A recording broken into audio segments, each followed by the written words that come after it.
चलिए, पिछले 3 क्लासेज में हम लोगों ने जो कुछ भी समझा, पढ़ा, उसको आज हम आप लोगों को पहले नोट कराएंगे। है ना? जो महत्वपूर्ण है उसे आप लोग नोट करें। यदि आप टॉपिक के विषय में हेडिंग डालना चाहते हैं तो हेडिंग डाल सकते हैं।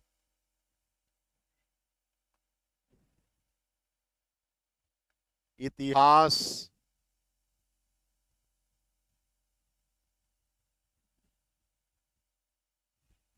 एक सामान्य परिचय।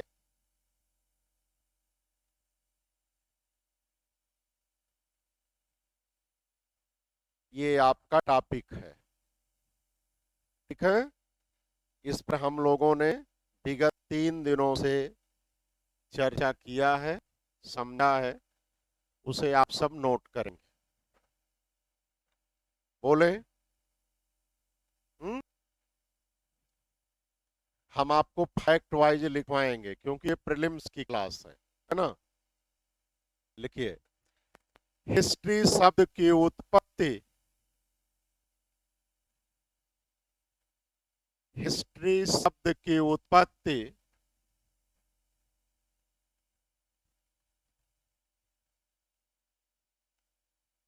ग्रीक भाषा के शब्द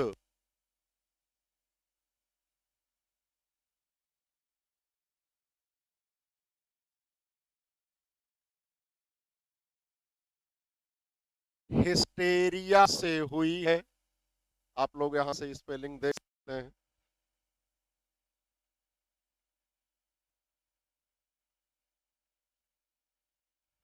अगला फैक्ट नई लाइन से। हिस्ट्री शब्द का अर्थ है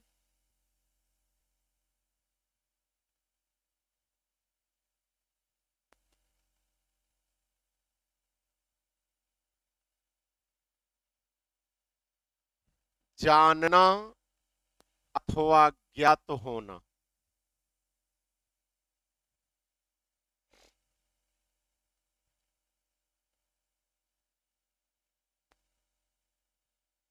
नई लाइन से। हिंदी भाषा के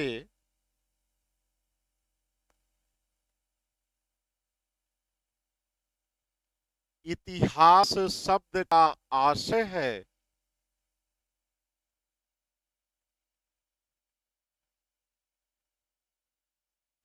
डैश इन्वर्टेड कामा में वह कामा जो निश्चित रूप से घटित हुआ है।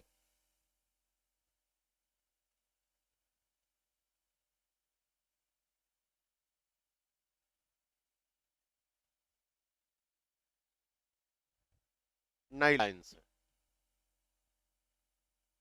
इतिहास विषय के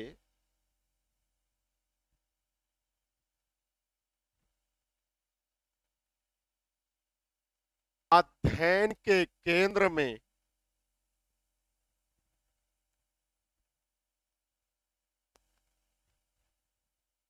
मानव जीवन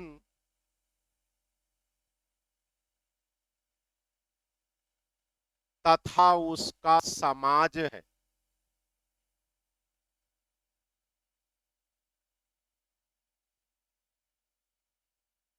फिर नई लाइन से अगला फैक्ट। मानव जीवन तथा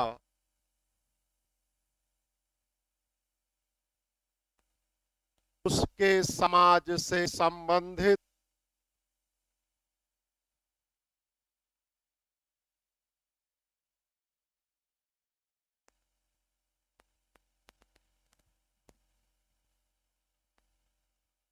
अतीत कालिक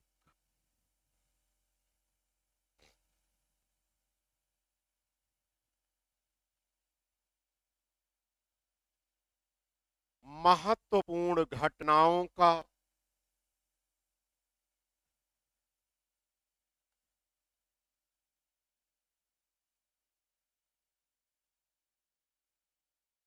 क्रमबद्ध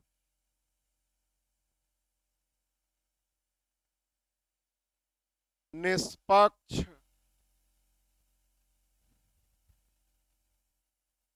तथा विवेचनात्मक वर्णन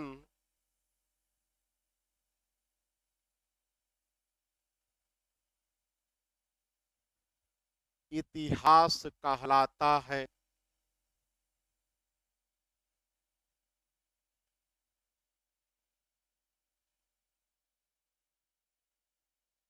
अगला फैक्ट नई लाइन से,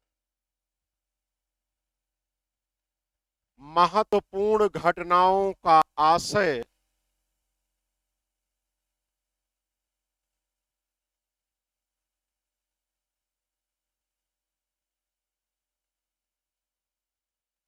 उन घटनाओं से है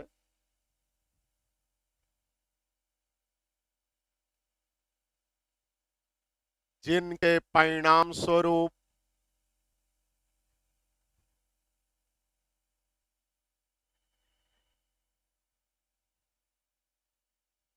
मानव जीवन तथा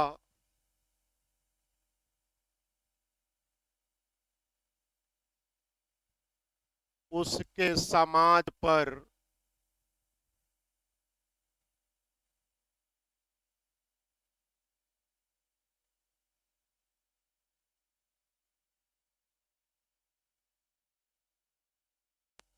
परिवर्तनकारी प्रभाव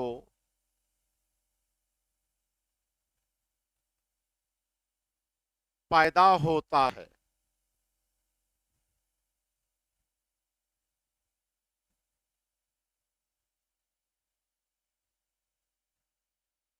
ठीक है, नई लाइन से अगला फैक्ट, 5वीं शताब्दी ईसा पूर्व के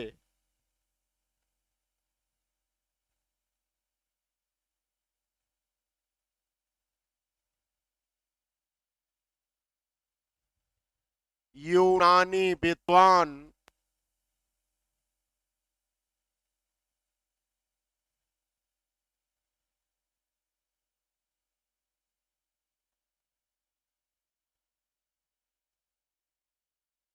हेरोडोटस को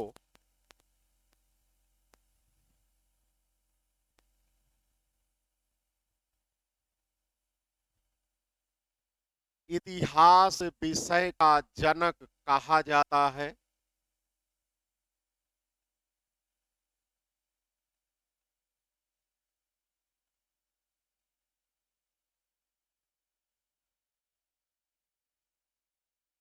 हेरोडोटस की पुस्तक का नाम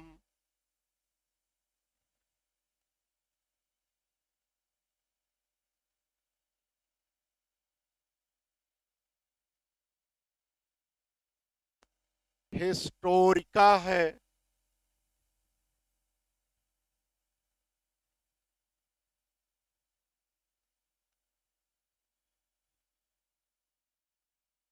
हेरोडोटस द्वारा लिखा गया इतिहास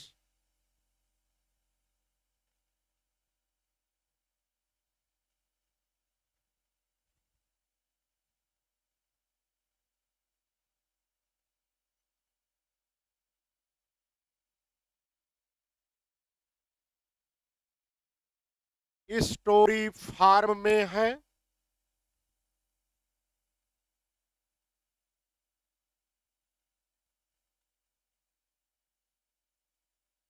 इसीलिए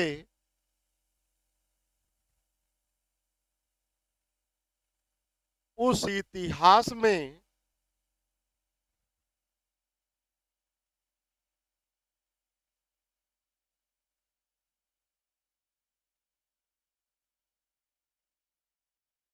निश्चितता का अभाव है।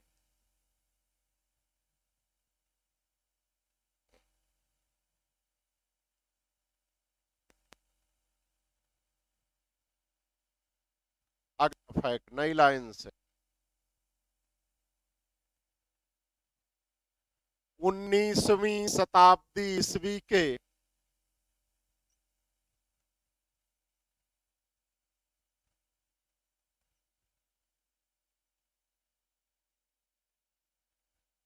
जर्मन विद्वान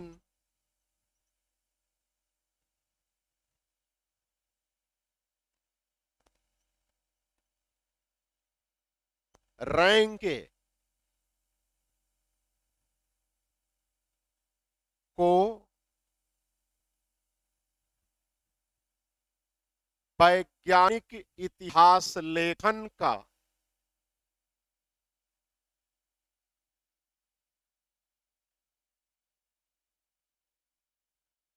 जनक कहा जाता है।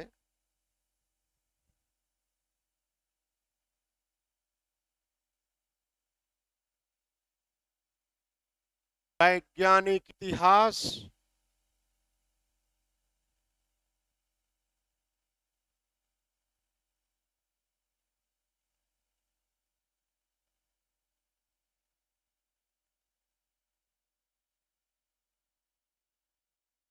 कार्य कारण सिद्धांत के आधार पर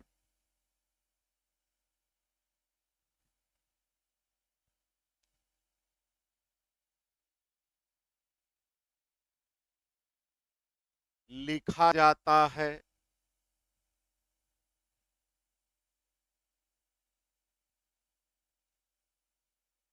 इसीलिए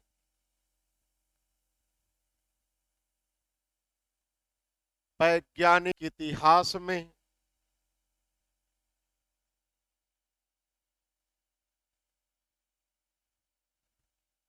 विज्ञान की भांति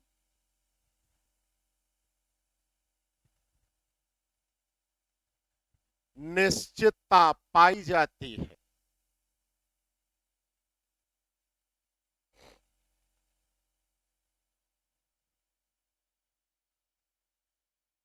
नई लाइन से अगला फैक्ट, 19वीं शताब्दी ईस्वी के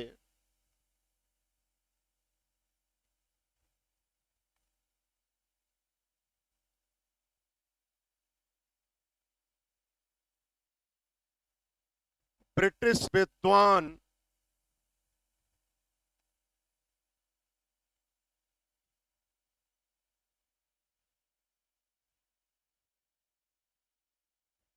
ब्यूरी का कथन है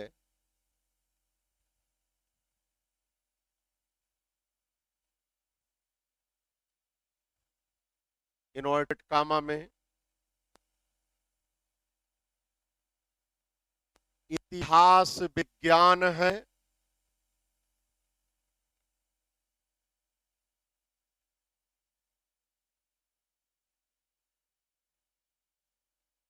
न कम न ज्यादा।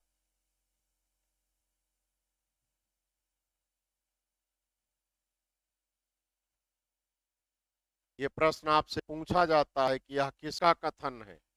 ब्यूरी का। ठीक है, हेडिंग डालिए राज तरंगिणी।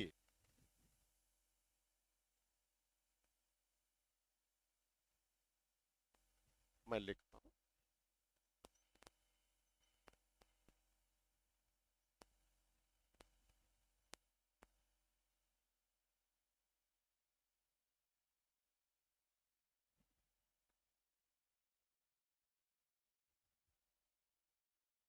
कल हमने आपको बताया था इसके विषय में। लिखिए राज तरंगिणी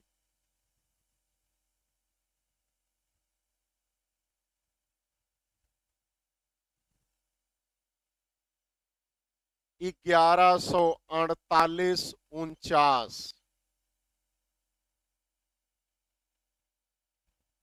ईस्वी की रचना है।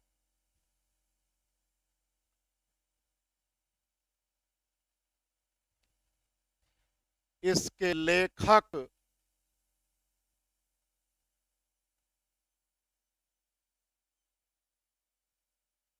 कल्हड़ हैं।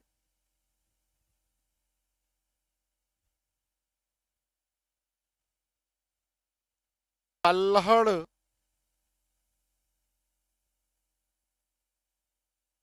कश्मीर के शासक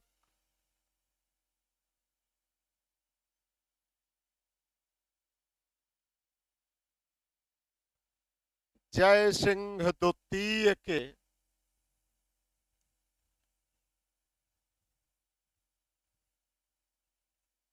दरबार में रहते थे।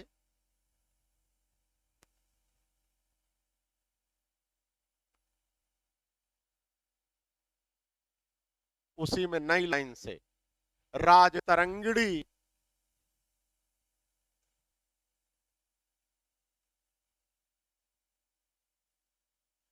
संस्कृत भाषा में लिखी गई है।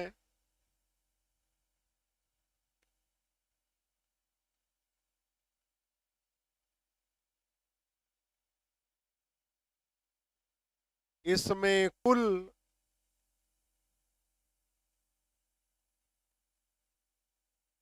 8 तरंग, तरंग मीन्स अध्याय, तथा 8,000 श्लोक हैं।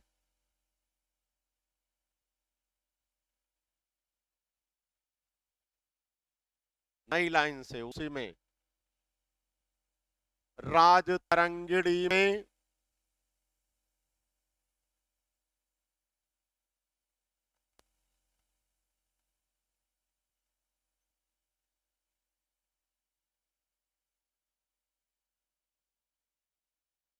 भूवैज्ञानिक युग से लेकर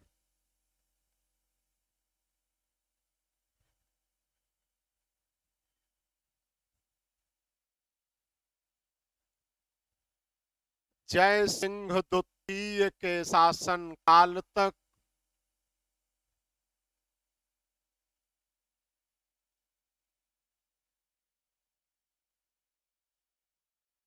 कश्मीर का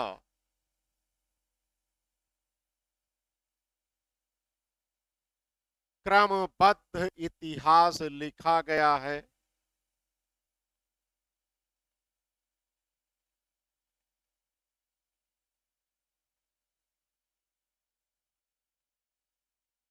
नई लाइन से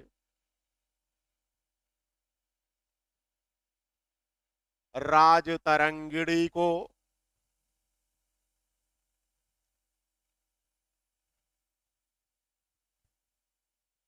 भारत का प्रथम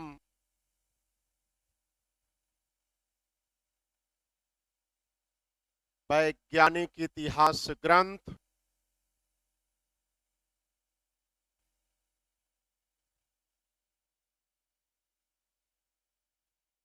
तथा कल्हड़ को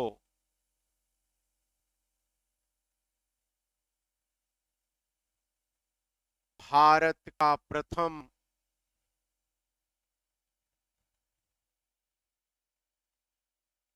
वैज्ञानिक इतिहासकार माना जाता है।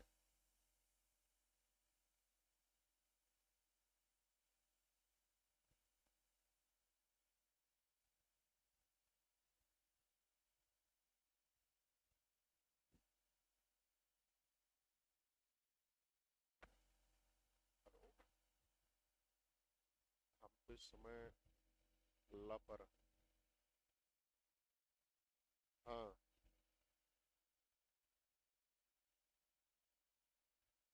अब चला जाए तो हमको निकट है।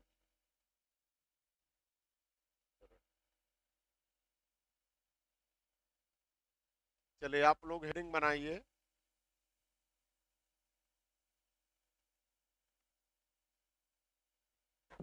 इतिहास में काल विभाजन। इतिहास में काल विभाजन।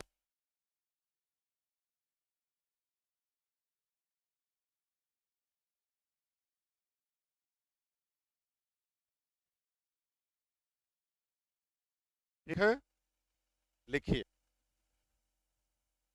भारत के इतिहास को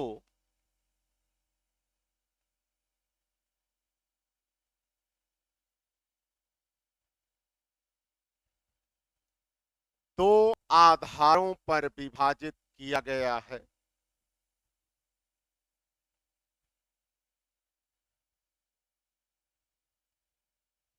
नंबर 1,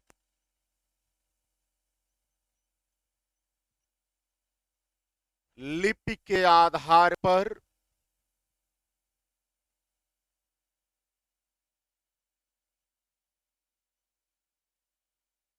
नंबर 2, धातु के आधार पर।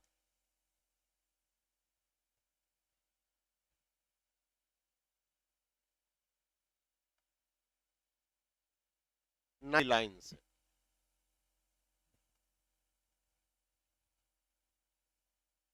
लिपि के आधार पर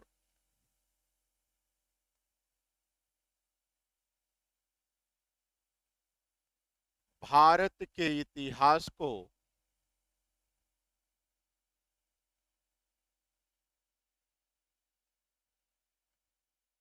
तीन काल खंडों में विभाजित किया गया है।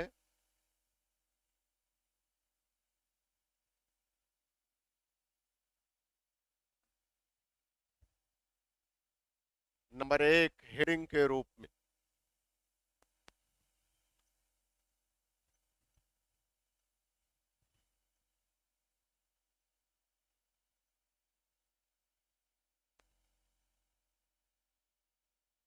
प्रागैतिहासिक काल,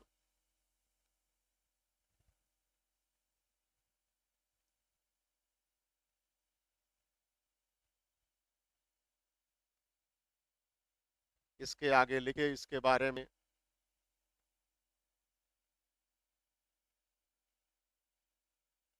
यह वह कालखंड है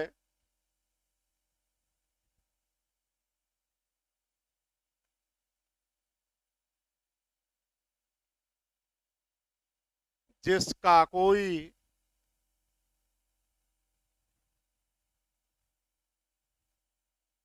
लिखित विवरण उपलब्ध नहीं है,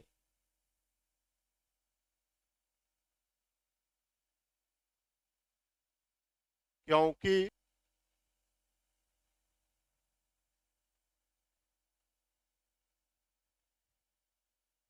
इस काल के मानव को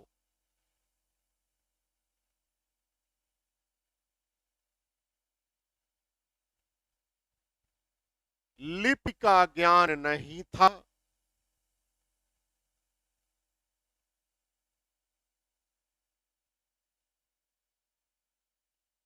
इसलिए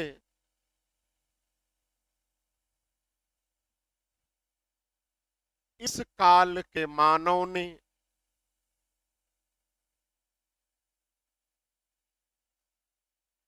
अपने विषय में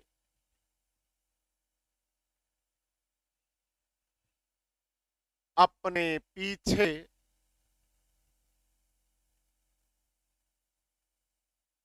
कोई लिखित विवरण नहीं छोड़ा है।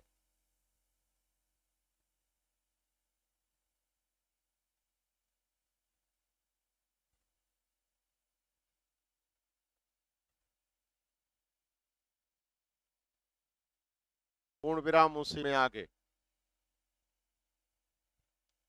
भारत भूमि पर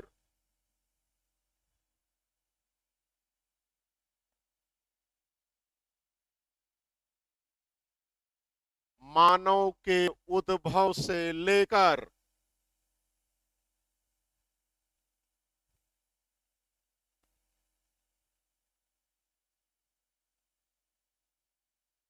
तीन हजार ईसा पूर्व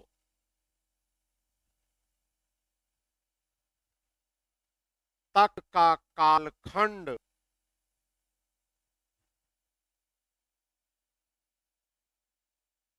प्रागैतिहासिक काल के अंतर्गत आता है।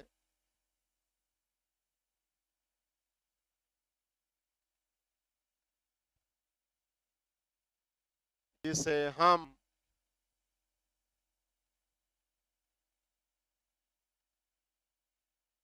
पाषाण काल भी कहते हैं।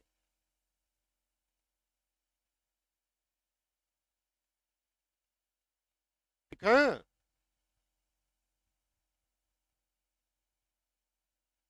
नंबर 2,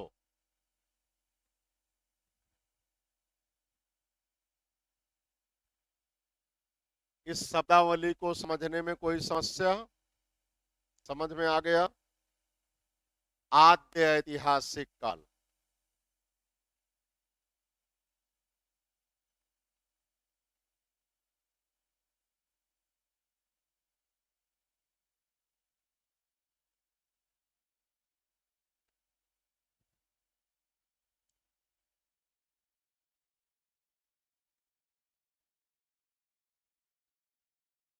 बोले। यह वह कालखंड है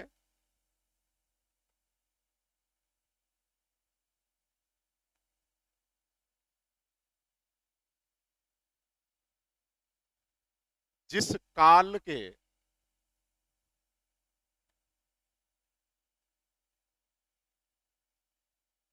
मानव को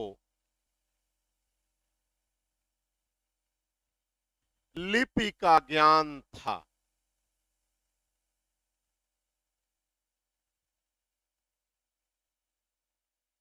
इसीलिए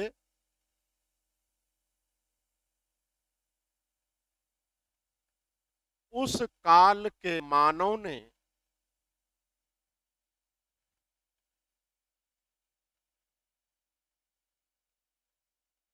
अपने विषय में,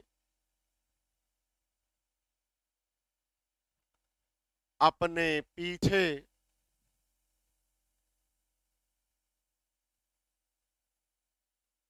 लिखित विवरण छोड़ रखा है।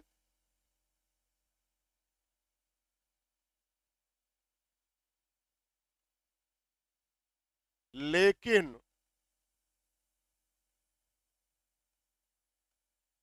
अभी तक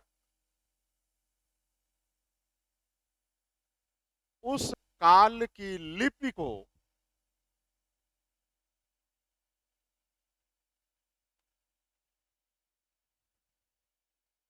पढ़ने में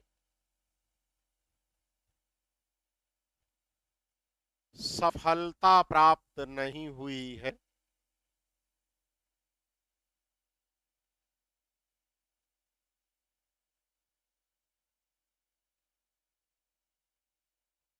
सिंधु घाटी की सभ्यता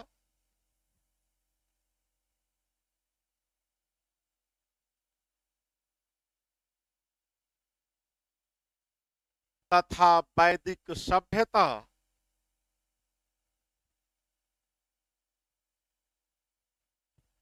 सिंधु घाटी की सभ्यता तथा वैदिक सभ्यता आद्य ऐतिहासिक काल के अंतर्गत आती है।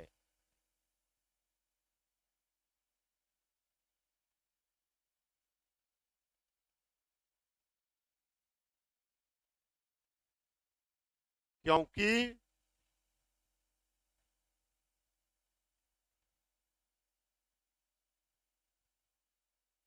सिंधु घाटी की लिपि को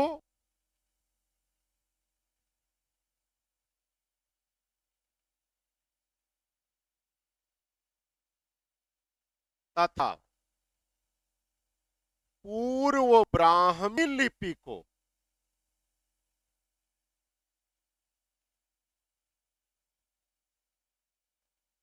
अभी तक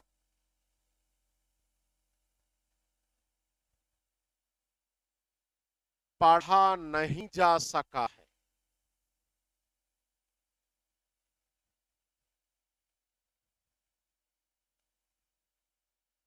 ठीक है। नंबर 3, ऐतिहासिक काल।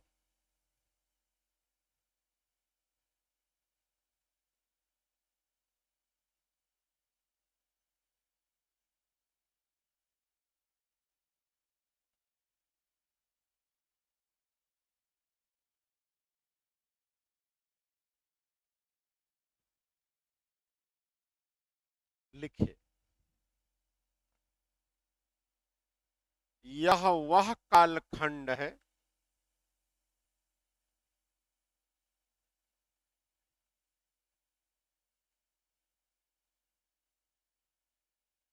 जिस काल का इतिहास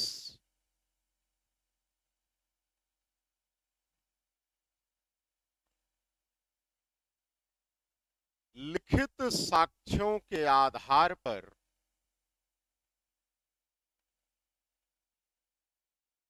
ज्ञात है।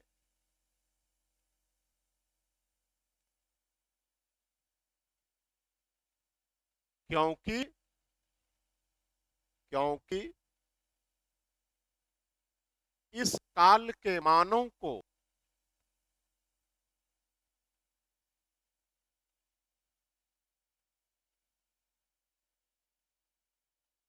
लिपि का ज्ञान था,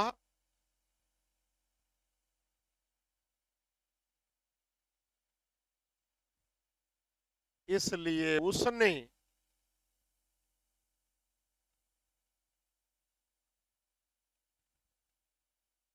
अपने विषय में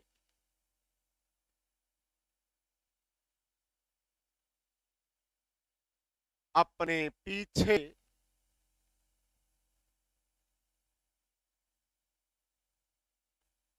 लिखित विवरण छोड़ रखा है,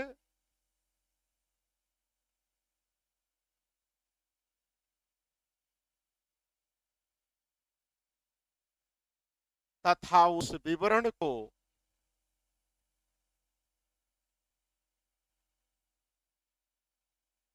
हम पढ़ने में सक्षम हैं।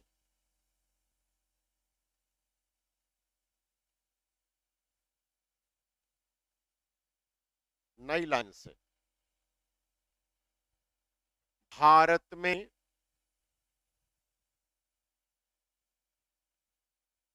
ऐतिहासिक काल की शुरुआत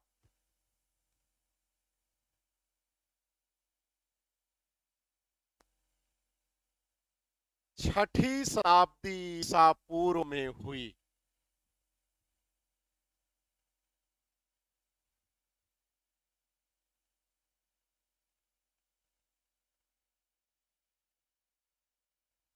छठी शताब्दी ईसा पूर्व में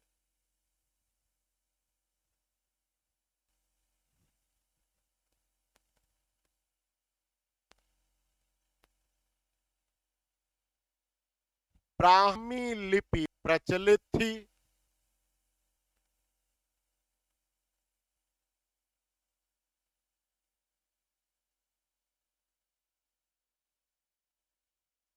ब्राह्मी लिपि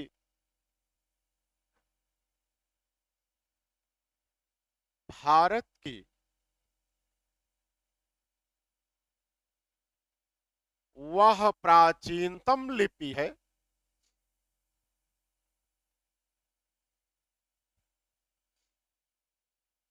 जिसे पढ़ने में सफलता प्राप्त हो चुकी है।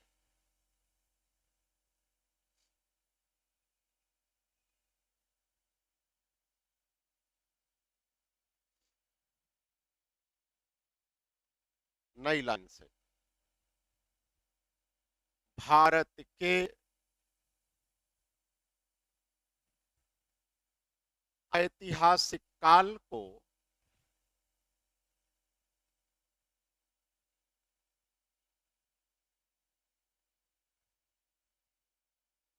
तीन भागों में विभाजित किया गया है।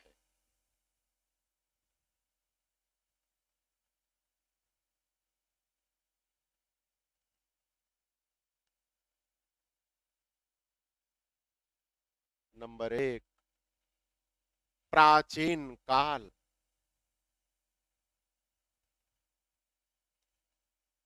इसका समय आप ब्रैकेट में लिखें, 600 ईसा पूर्व से 1206 ईस्वी तक।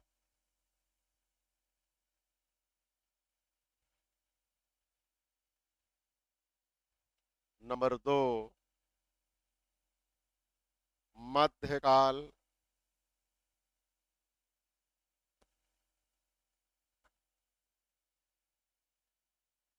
बारह सौ छह ईस्वी से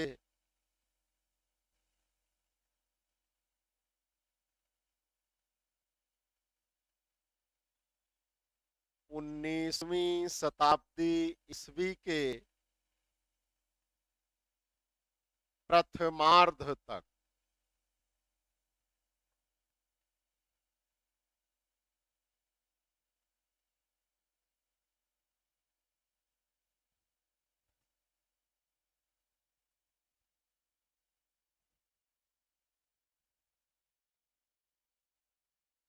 नंबर तीन, आधुनिक काल।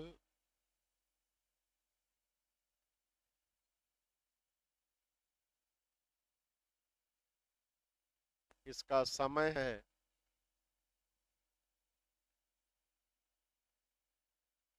19वीं शताब्दी ईस्वी के प्रथमार्ध से आज तक।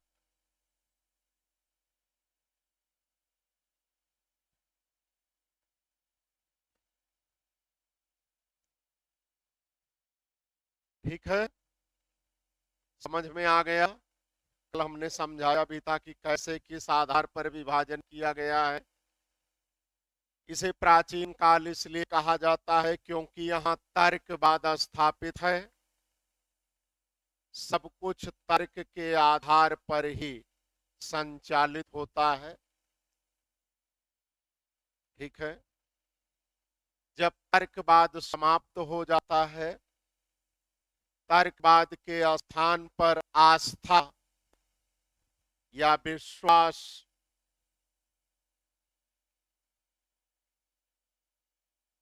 या धर्म नियंत्रित व्यवस्था संचालित होने लगती है। क्योंकि देखिए, आस्था तर्कवाद का अपोजिट है। तर्कवाद आस्थावाद या विश्वास का विरोध करता है। जब तर्कवाद तिरोहित हो जाता है, धार्मिक आस्था तथा विश्वास के आधार पर आपकी सामाजिक व्यवस्था, राजनीतिक व्यवस्था, आर्थिक व्यवस्था संचालित होने लगती है, तो हम कहते हैं कि अब प्राचीन काल समाप्त हो गया है, मध्यकाल स्थापित हो चुका है। इसी मध्यकाल के खिलाफ आस्था, विश्वास, धर्म नियंत्रित व्यवस्था के खिलाफ पुनर्जागरण होता है। पुनर्जागरण क्या है? What is the Renaissance? आप लोग पढ़े होंगे, रेनेसा क्या है ना? तो रेनेसा के विषय में कहा गया है, प्रश्न किया जाता है कि क्या रेनेसा रिवोल्ट है या रेनेसा रिवाइवल है? कहा जाता है it is both. Renaissance is both revolt and revival. Revolt किसके खिलाफ? आस्था तथा विश्वास के खिलाफ। कि नहीं, आस्था एवं विश्वास आधारित व्यवस्था नहीं हो सकती। और रिवाइवल किस बात का? तर्कवाद का। यही तो है पुनर्जागरण। और इसी पुनर्जागरण के परिणाम स्वरूप तर्कवाद, बुद्धिवाद, विज्ञानवाद, मानवतावाद, पंथ निरपेक्षतावाद, है ना, लोकतंत्रवाद, समाजवाद जैसी आधुनिक अवधारणाओं का विकास होता है। और ये कहा जाता है कि भारत अब आधुनिक युग में प्रवेश कर चुका है ना? तो ये है। बातें क्लियर हुई? अच्छा भैया, अगला फैक्ट लिखो नई लाइन से। धातु के आधार पर, धातु के आधार पर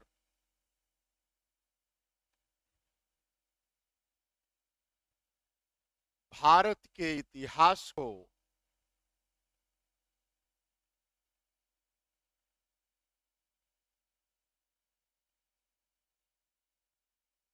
तीन कालखंडों में विभाजित किया गया है।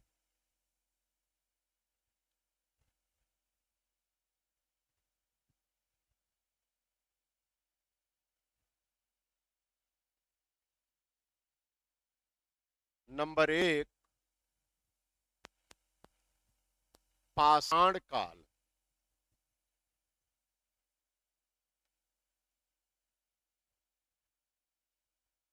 नंबर दो, कांस्य काल। नंबर तीन, लौह काल।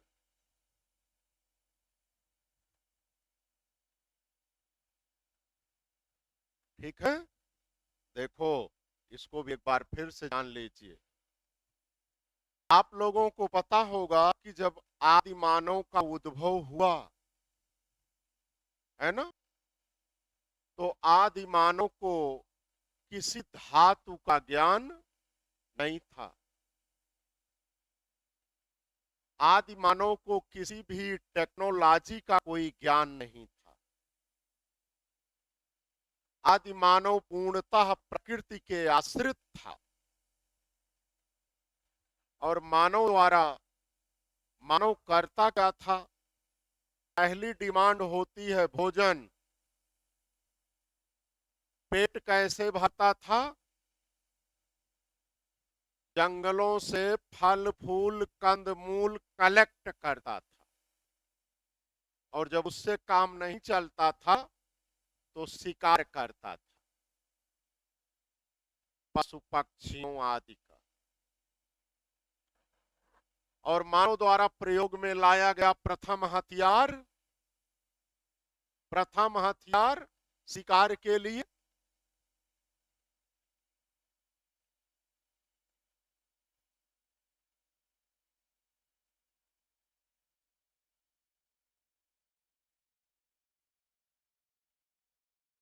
लकड़ी का डंडा, लाठी, है ना। ये मानव द्वारा प्रयोग में लाया गया प्रथम हथियार है। उस समय मानव लगभग 4 फीट लंबाई का होता था। उसका वजन 20 से 25 किलोग्राम होता था और उसकी मानसिक क्षमता 4 से 5 वर्ष के बालक की होती थी। अब आप कल्पना करो कि ऐसा मानव कैसी लाठी, कैसा डंडा बनाएगा। 4 से 5 वर्ष का बालक, 20 से 25 किलोग्राम वजन, 4 फीट लंबाई, कोई हथियार औजार है नहीं, पेड़ की टहनी तोड़कर लाठी बनाना है, डंडा बनाना है, कैसी बनाएगा? 5 साल के बच्चे को बोलो जाओ बेटा लाठी बना के ले आओ, क्योंकि उसकी मानसिक क्षमता तो वही थी। मानव का जीवन बहुत कठिन दौर से गुजर रहा था और शिकार किसका करना है? जंगली जानवरों का। जंगल में तो रहता था। अब क्यों हम पाषाण काल इसे कह देते हैं? ऐसे नहीं कहा जाता इतिहास में। जब मानव को यह बुद्धि विकसित हो गई कि इन पत्थर के टुकड़ों को तराश कर, धारदार बनाकर कुल्हाड़ी का रूप दे दिया जाए। मानव द्वारा निर्मित, प्रयोग में लाया नहीं, निर्मित प्रथम हथियार पत्थर की कुल्हाड़ी है, हैंड एक्स, हस्त कुठार जिसे आप कहते हो। जरा सोचो कि मानव लकड़ी का डंडा लेके शिकार कर रहा है और उसके स्थान पर धारदार पत्थर की कुल्हाड़ी लेकर शिकार करने लगा। कुल्हाड़ी के बाद अन्य अनेक प्रकार के पाषाण निर्मित औजार तथा हथियार बनाना सीख गया। तो उसके शिकार करने की क्षमता में परिवर्तन आया होगा कि नहीं आया होगा? पाषाण निर्मित औजारों तथा हथियारों ने तत्कालीन मानव के जीवन तथा उसके समाज में परिवर्तनकारी प्रभाव उत्पन्न कर दिया। निर्मित औजारों तथा हथियारों के प्रयोग से मानव का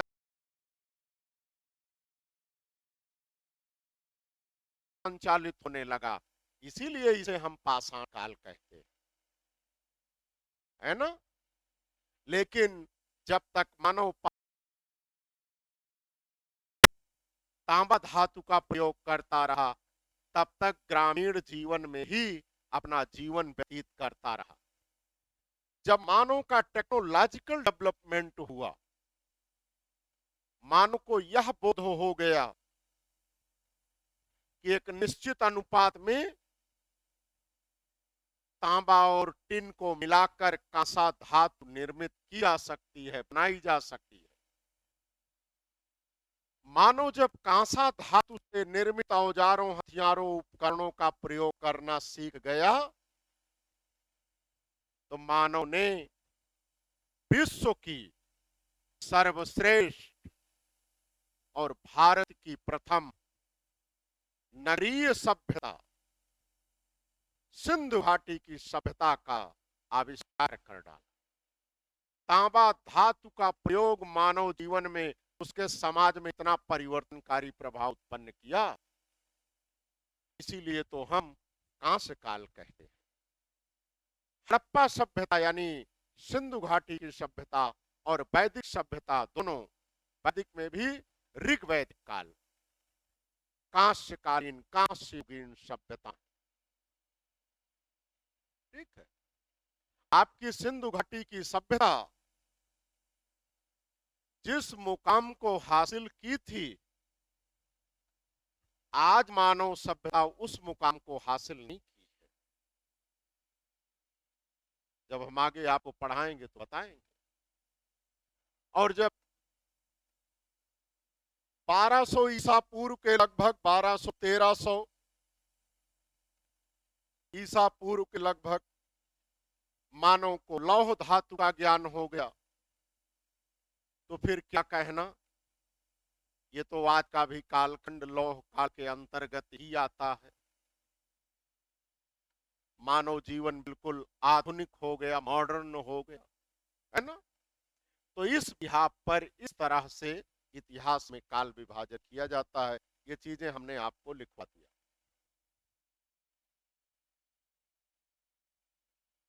इतिहास पढ़ने का लाभ, थोड़ा 2 लाइन वो भी लिख लीजिए।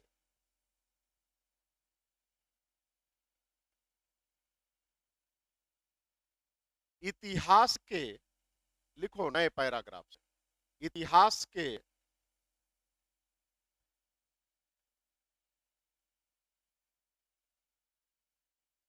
अध्ययन का मुख्य लाभ यह है कि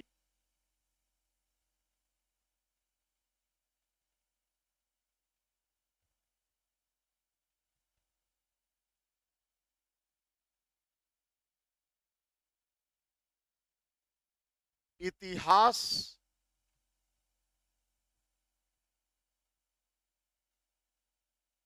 विकास प्रक्रिया को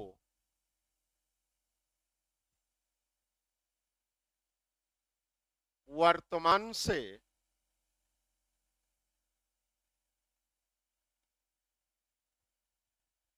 आगे ले जाने में सहायता करता है।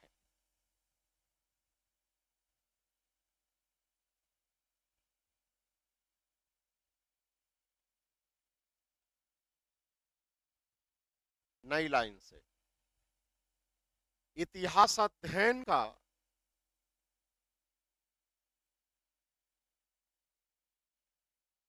दूसरा प्रमुख लाभ यह है कि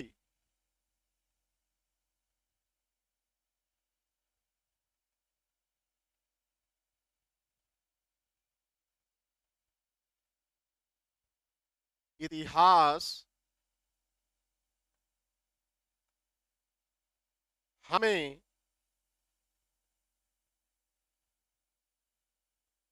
अपनी कार्य योजना बनाते समय, अपनी कार्य योजना बनाते समय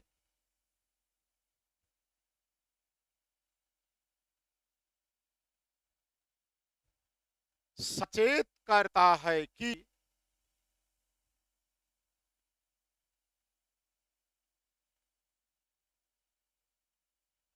नकारात्मक प्रभाव उत्पन्न करने वाले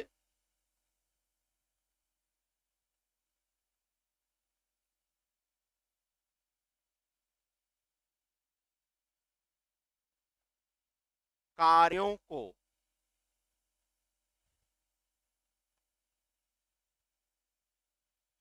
अपनी कार्य सूची में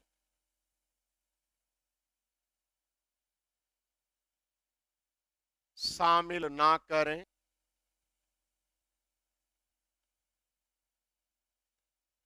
अपितु सकारात्मक प्रभाव उत्पन्न करने वाले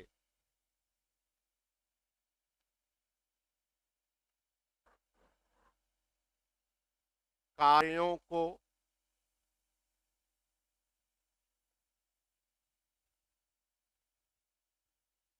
अपनी कार्य सूची में शामिल करें।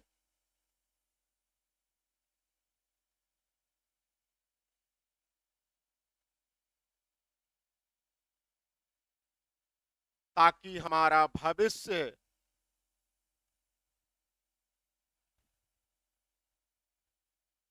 उज्जवल हो सके।